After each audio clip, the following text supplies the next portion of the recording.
ایک دفعہ یہ اتفاق ہوا کہ کہیں سے گزر رہے تھے، پیاس لگی ہوئی تھی بڑی شدید، تو دور ایک درخت نظر آیا۔ اس درخت کے پاس جب گئے تو وہاں ایک نلکا تھا۔ نلکے کو چلانے کی کوشش کی، پانی نہیں آیا نا۔ تو قریب اس درخت کی طرف جب نظر پڑی تو وہاں ایک لوٹا لٹکا ہوا تھا۔ اس لوٹے کے پاس جا کے دیکھا تو وہ لوٹا پانی سے بھرا ہوا تھا۔ لوٹا وہاں سے اتارا تو وہاں اس درخت کے اوپر ہی کسی نے ایک تحریر بھی لگائی ہوئی تھی، اور اس نے لکھا ہوا تھا اس پر کہ لوٹے میں جو پانی ہے وہ نلکے میں ڈالیں، پھر نلکے کو استعمال کریں تو پانی آنے لگ جائے گا، لیکن براہ کرم جب آپ پانی استعمال کر لیں تو لوٹا پھر سے بھر کر یہاں لٹکا دیجیے گا تاکہ بعد میں آنے والوں کے بھی کام آئے۔ چھوٹی سی بات تھی، بڑا گہرا سبق تھا۔ ہم عام طور پر ملک سے گلے کرتے ہیں، اس ملک نے ہمیں کیا دیا؟ اس ملک کی مثال نلکے کسی ہے۔ پہلے آپ اس کو کچھ دیں گے، پھر یہ آپ کو ریٹرن کرے گا۔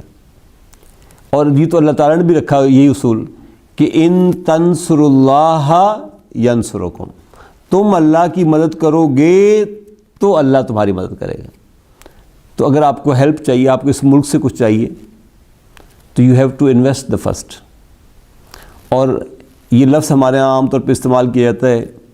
میں بھی جب یہاں سے جاؤں گا واپس تو کئی دوست ہمارے کہتے ہیں یار تمہاری بڑی قربانی ہے، تم اپنا وقت لگا رہے ہو اس کام میں۔ پہلی بات تو یہ یاد رکھیں کہ قربانیاں صرف چکن دیتے ہیں، اس کے بعد ختم ہو جاتے ہیں۔ قربانی سے زیادہ مناسب لفظ ہے آپ اس کو کہیں کہ آپ انویسٹمنٹ کر رہے ہیں، اس لیے کہ اللہ کی راہ میں اللہ کچھ نہیں لیتا، اللہ صرف دیتا ہے، لیتا کچھ نہیں ہے، یاد رکھیے گا۔ اور قربانی ایک حد تک دی جا سکتی۔ قربانی کس کو کہتے ہیں؟ قربانی تو آپ اس وقت دے سکتے ہیں نا دو چیزیں ہوں، وہ چیز جو آپ دے رہے ہیں آپ کی اپنی ہو، اور بدلے میں آپ کو کچھ نہ چاہیے ہو تو قربانی ہے۔ جو وقت آپ یہاں لگا رہے ہیں کیا یہ قربانی ہے؟ یہ وقت جو آپ کے پاس ہے یہ آپ کا ہے ہی نہیں، اور آپ اس وقت کے بدلے میں کچھ چاہتے بھی ہیں، تو یہ انویسٹمنٹ ہے۔ قربانی جو ہے وہ بہت جلد ایک ڈیڈ اینڈ تک پہنچا دیتی ہے، اس لیے میں نے یہ لفظ استعمال کیا کہ قربانی صرف چکن دیتے ہیں، جن کے گلے پہ چھری چلتی ہے ختم ہو جاتے ہیں۔ آپ اور میں جو کچھ کر رہے ہیں یہ انویسٹمنٹ ہے اصل میں۔ آپ ایک دیں گے اللہ کی راہ میں تو اللہ تعالیٰ آپ کو 10 کر کے واپس کر دے گا۔ اب ذرا دیکھیں یہ ان میچبل ہو جائے گی چیز۔ اب یہ سلسلہ کہیں رکنے والا ہی نہیں۔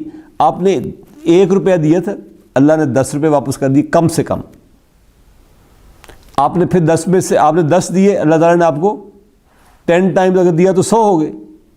تو یہ ذرا سچویشن دیکھیں کہ یہ ایکسپلوژن کہاں تک پہنچتا ہے۔ آپ کی یہ انویسٹمنٹ بڑھتی سے بڑھتی چلی جائے گی، آپ اللہ کے راہ میں زیادہ سے زیادہ دیتے چلے جائیں گے۔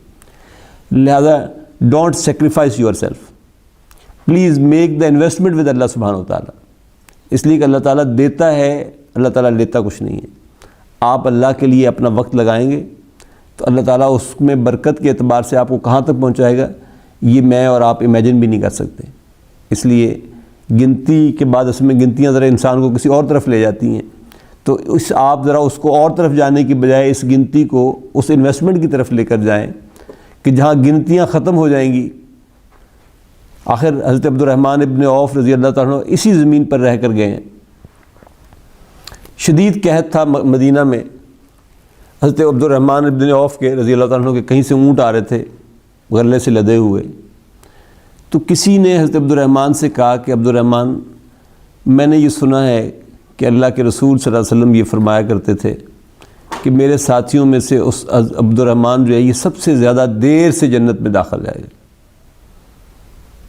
کیونکہ اس کے پاس مال بہت ہے، اس کو حساب دیتے دیتے دیر ہو جائے گی۔ تو انہوں نے پوچھا کہ تم نے کس سے سنا تھا؟ ان کا اماں عائشہ بتاتی ہیں، یہ حدیث روایت کرتی ہیں۔ اماں عائشہ رضی اللہ تعالیٰ عنہ ابھی حیات تھیں، کہتے ہیں کہ حضرت عبد الرحمن گئے اماں عائشہ کے پاس اور جا کر کہا کہ اماں جی یہ حدیث آپ کوٹ کرتی ہیں؟ تو انہوں نے فرمایا کہ ہاں میں نے اللہ کے رسول صلی اللہ علیہ وسلم سے اسی طرح سنا تھا کہ عبد الرحمن کو بہت دیر ہو جائے گی حساب دیتے دیتے، کیونکہ اس کے پاس مال بہت ہے۔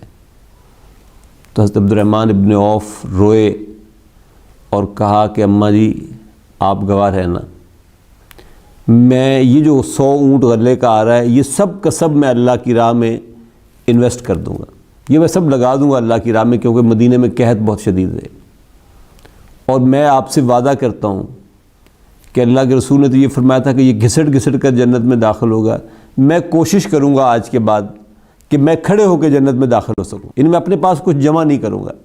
لیکن میں نے کہا نا کہ یہ انویسٹمنٹس ہیں، اللہ تعالیٰ نے حضرت عبد الرحمن کو اتنا دیا کہ جب ان کا انتقال ہوا تو ان کی وفات کے بعد ان کی اولادوں میں کلہاڑوں سے سونا کاٹ کے تقسیم کیا گیا۔ جس کو یہ انویسٹمنٹ سمجھ آ جائے اس کے لیے اپنے آپ کو لگانا اور کھپانا یہ کوئی مشکل کام نہیں رہتا۔ حضور کے اپنے زمانے میں جب قحط پڑا تو حضرت عثمان بن عفان رضی اللہ تعالیٰ عنہ کے اونٹ آ رہے تھے، تو مختلف صحابہ حضرت عثمان کے پاس گئے کہ یہ اونٹ ہمیں بیچ دو۔ آخر حضرت عمر شکایت لے کر گئے حضور کے پاس کہ حضور عثمان عجیب نعوذ باللہ لالچ کے چکر میں پڑ گئے، ہم اس کو ڈبل ٹرپل 10 گنا تک منافع دینے کو تیار ہے، وہ بیچنے کو تیار نہیں، اور وہ جو بھی اس سے بات کرتا ہے وہ کہتا ہے مجھے زیادہ منافع چاہیے، میں اتنے منافع پہ بیچنے کو تیار نہیں ہوں۔ تو حضور صلی اللہ علیہ وسلم نے سیدنا عثمان رضی اللہ تعالیٰ عنہ کو بلوایا اور کہا کہ ہاں عثمان کیا معاملہ ہے؟ تو حضرت عثمان نے کہا کہ یا رسول اللہ یہ مجھے کم پروفٹ دیتے ہیں، جبکہ میرے پاس ایک گاہک ایسا موجود ہے جو ان سے زیادہ پیسے دینے کو تیار ہے، تو میں تو اس کے ہاتھوں بیچوں گا۔ تو حضور نے فرمایا کہ کتنا تمہیں منافع ملتا ہے؟ ان کو حضور یہ ان میں سے کوئی 2 گنا دیتا ہے، کوئی 3 گنا دیتا ہے، مجھے بہت زیادہ منافع ملتا ہے۔ تو حضور نے کہا کہ جاؤ تم عثمان سے نہیں خرید سکتے، عثمان اللہ کو دے گا، یہ مفت تقسیم کرے گا۔ یہ علم ہم نے مفت پایا ہے، حضرت مسیح کا یہ قول ضرور یاد رکھیے گا، یہ ہم نے مفت پایا ہے، مفت ہی بانٹیں گے۔ آپ کو بغیر کسی ہنگ لگے نہ پھٹکڑی جسے ہمارے ہاں کہتے ہیں، کچھ کیے بغیر آپ کو اللہ تعالیٰ نے یہ علم دے دیا ہے، اس کو مفت بانٹیے گا آگے۔ اور ابھی تھوڑی دیر پہلے آپ نے ملتان سے ہمارے اس دوست کی کال سن لی کہ ایک کتاب یہاں سے وہ پڑھ کے نکلا اور 125 بندہ ماشاءاللہ اس وقت ملتان میں اس کے پاس پڑھ رہا ہے، اللہ تعالیٰ اس کے کام میں برکت دے۔ یہ یوں پھیلتا ہے۔ پھر فعل آپ پڑھ چکے ہیں نا کہ فعل یا لازم ہوتا ہے یا متعدی ہوتا ہے، تو علم بھی لازم نہیں ہونا چاہیے، علم متعدی ہونا چاہیے۔ آپ کو عربی آئی، آپ جس کو ہاتھ لگائیں اس کو عربی آنی شروع ہو جائے، آپ جس محفل میں بیٹھیں اس محفل میں یہ باتیں کریں لوگوں کو عربی آنی شروع ہو جائے، تو یہ ایک قسم کی ذمہ داری ہوگی میری بھی اور آپ کی بھی کہ اللہ تعالیٰ نے ہمیں دیا ہے تو ہم اس علم کو پھیلائیں تاکہ لوگ قرآن مجید کے ساتھ زیادہ سے زیادہ جڑیں۔ جزاکم اللہ خیر و احسن الجزاء۔